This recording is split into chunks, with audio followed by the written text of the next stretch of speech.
Nyari apa Mas? Ini mau ngambil daun jati ini. Daun jati ya. Ini lokasi desa Di desa Penuli. Penoleh. Ini pohon jatinya ya. Daun jatinya itu. Ini buat media pemasaran.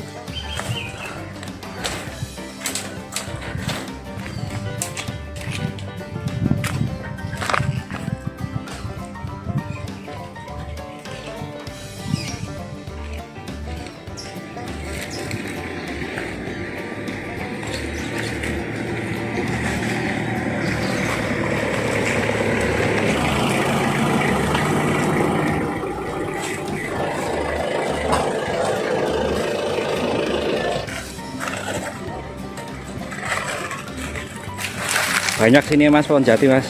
Ya ini ada beberapa ini. Banyak banget. Punya tetangga. Itu dulu daunnya digunakan untuk itu ya Mas. Tempat nasi ya. Kalau orang ya, kondangan. waktu saya masih kecil ini untuk kalau yang orang yang sedang punya hajatan itu untuk tempat bungkus nasi sama lauknya itu sayurnya. Sekarang ini yang daun keringnya digunakan untuk ini ya. Ini sekarang digunakan untuk media pembesaran jangkrik ini.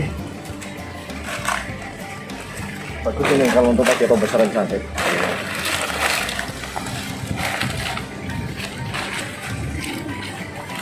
Lumayan segulung ya Mas. Nah, lumayan ini satu ikat.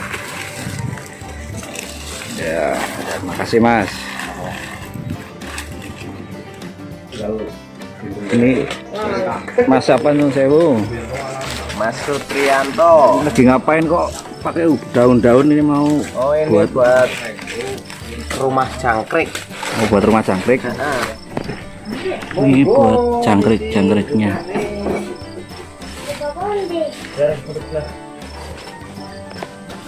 Medianya. Oh medianya. Ini kalau kenapa harus pakai ini Mas? Kalau nggak daun lain atau lebih mudah carinya atau?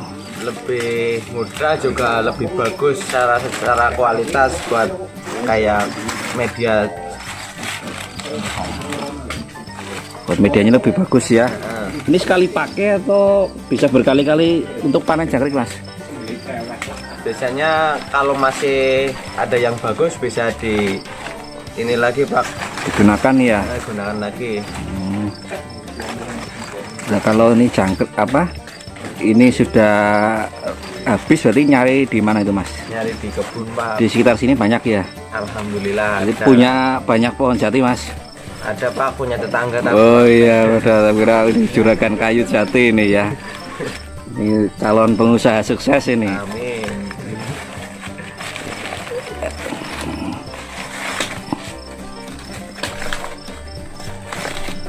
Ada kriteria khusus nggak Mas untuk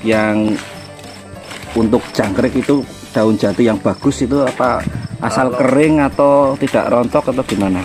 Nyarinya ya yang kiranya itu masih gimana ya, nggak berlubang apa pada bolong-bolong Pak. Tidak bolong-bolong ya. Terus nanti ini buat tempat tinggal jangkrik. Iya Pak. Buat Medianya ya. Ini dalam satu ikatan ada berapa Mas?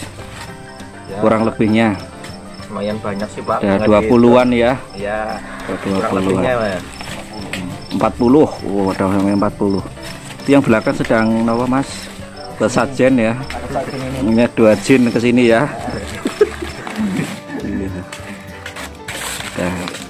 Ya, makasih Mas Sutri. Sama-sama.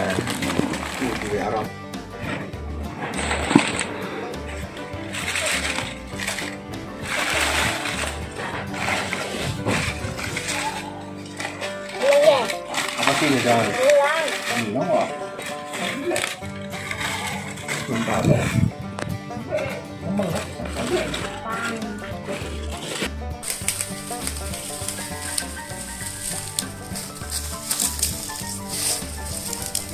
Sibuk ya Pak. Masih godong jadi sih nom. Nah itu Orang kan ngomong gitu loh. Anggap hewan mangan orang bakal salah sih. Pangan itu yang dibutuhin lah ya. Orangnya bong. Tangan loh.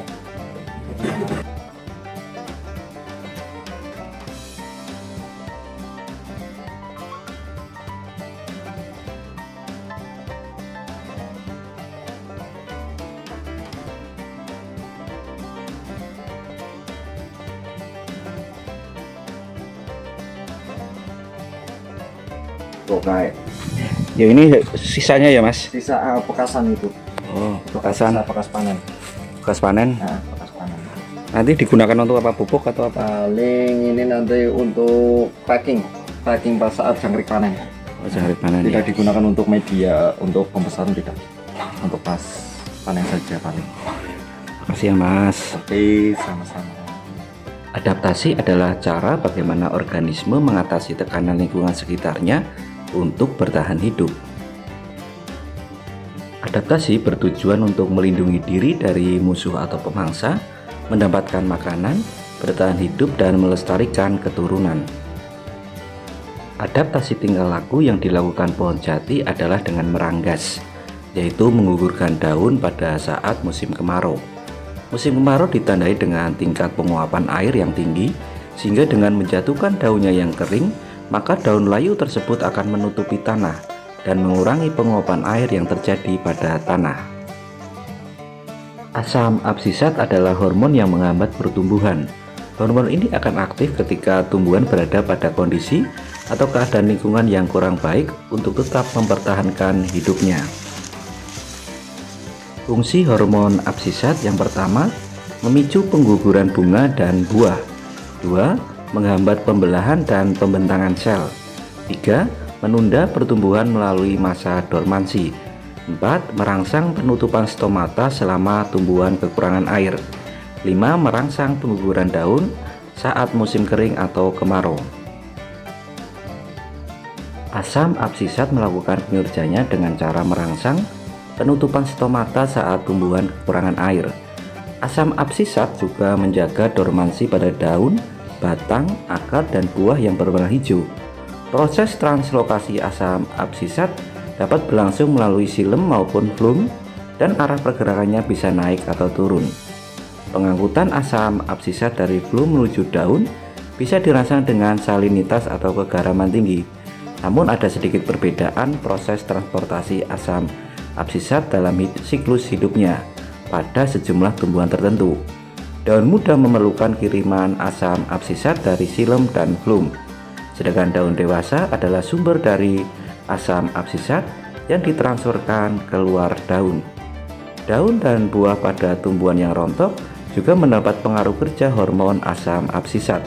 Sudah disebutkan di atas bahwa asam absisat dapat menghambat pertumbuhan dan pembelahan sel.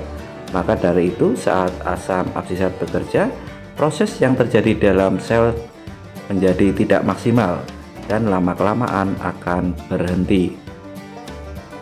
Saat kegiatan sel berhenti, berarti juga asupan nutrisi ke dalam sel tumbuhan tersebut juga berhenti. Karenanya, bagian tumbuhan seperti bunga dan buah muda akan kekurangan nutrisi dan air, sehingga lama-kelamaan bagian tersebut akan berguguran.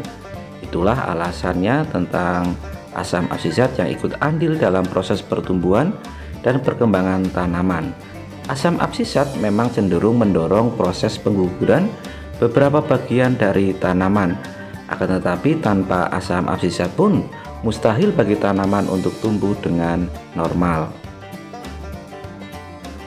Organisme yang mampu beradaptasi terhadap lingkungannya mampu untuk memperoleh air, udara, dan nutrisi, mengatasi kondisi fisik lingkungan seperti temperatur, cahaya, dan panas, mempertahankan hidup dari musuh alaminya, bereproduksi, dan merespon perubahan yang terjadi di sekitarnya. Organisme yang mampu beradaptasi akan bertahan hidup, sedangkan yang tidak mampu beradaptasi akan menghadapi kepunahan atau kelangkaan jenis. Maka beradaptasilah.